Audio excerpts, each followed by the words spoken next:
ఈ బైక్లో 1100 cc inline 4 engine ఉంది, అందుకే పవర్ స్ట్రాంగ్గా స్మూత్గా వస్తుంది. సౌండ్ గురించి నేనెందుకు చెప్పడం, మీరే వినండి. ఫ్యూయల్ ట్యాంక్ వచ్చి 19 లీటర్స్, మనకు అరౌండ్ 23 కిలోమీటర్స్ వరకు మైలేజ్ ఇస్తుంది. ఈ బైక్ వెయిట్ సుమారు 235 kgs ఉంటుంది. హెవీ అయినా స్టెబిలిటీ మాత్రం నెక్స్ట్ లెవెల్. డిస్ప్లే గురించి చెప్పాలంటే full digital TFT, Bluetooth, navigation features కూడా ఉన్నాయి. హాయ్ ఇబ్రహీం, మీరు కొంచెం కన్సోల్ మోడ్స్ గురించి కొంచెం మాకు ఎక్స్ప్లెయిన్ చేస్తారా? సరే, దీంట్లో 4 ఫీచర్స్ ఉంది. Rain, okay, ride and sport, okay, and rider also. ఈ సెట్టింగ్స్ ఏంటండి? ఇది traction control. Okay, this is hazard light. Settings, okay.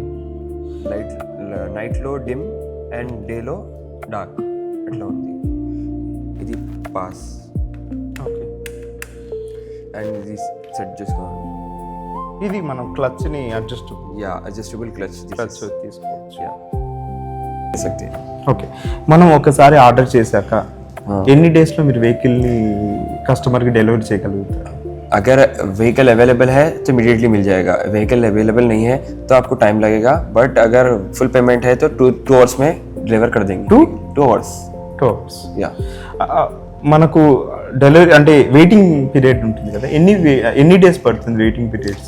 Login finance का कैसा रहेगा बोलते पहले लॉगिन करवाना पड़ेगा. अप्रूवल आने के बाद बुकिंग अमाउंट पे करके, डाउन पेमेंट पे करके व्हीकल ले सकते हैं. 3-4 days लगेगा. 3 మాక్సిమం 3-4 డేస్లో మీరు కస్టమర్కి వెహికల్ని మీరు ఇవ్వగలుగుతారు.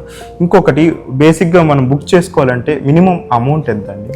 50,000 है सर. 50,000 రూపీస్ చేస్తే మనకు బుక్ చేసేసుకోవచ్చు. ఇమ్మీడియట్గా ఫైనాన్స్ కూడా అప్లై చేసేసుకొని తీసేసుకోవచ్చు. గుడ్. మనకు ఇంకొకటి, మనం ఒక్కసారి మన ఈ వెహికల్కి మనం మెయింటెనెన్స్ ఎంత అవుతుందండి? సర్వీస్ ఛార్జ్ 10 to 12,000 रहेगा पर राइड. ओके. इसमें हमारे पास केयर भी आता है कावासाकी से, वो 70,000 का ऐसा रहेगा इसका. वो अगर ले लेंगे तो आपको 4 years तक का वैलिड ऑफर रहता है. वो 8 सर्विसेज फ्री रहती है. ईयरली 2 सर्विस करवा सकते हैं. अगर वो लेंगे तो आपको एक्स्ट्रा चार्जेस पे नहीं करना पड़ेगा. अलग से अगर लेंगे तो ज़्यादा. ఒక సర్వీస్కి ఎన్ని కిలోమీటర్స్ తిరగాలండి? 6,000 kilometers पे करवा सकते हैं सर्विस, या 6 months में एक बार. Yearly 2 services. ఏదైనా ఒకటి, ఏది ఫస్ట్ వస్తే ఫస్ట్ మనం కన్సిడర్ చేసుకోవాలి. నెక్స్ట్ వచ్చి మనకు హైదరాబాద్, మన తెలంగాణ, ఏపీలో ఎక్కడెక్కడ సర్వీస్ సెంటర్స్ ఉన్నాయి? ఇక్కడే ఉంది, ఫస్ట్ ఫ్లోర్ ఇక్కడే మన బంజారా హిల్స్ లో. బంజారా. ఇంకా తెలంగాణలో ఎక్కడ మనకు సర్వీస్ సెంటర్ లేదు. ఓకే. ఏపీలో కూడా ఉంది, వైజాగ్ కూడా ఉంది. వైజాగ్, విజయవాడ. ఓకే అండి, థ్యాంక్ యూ.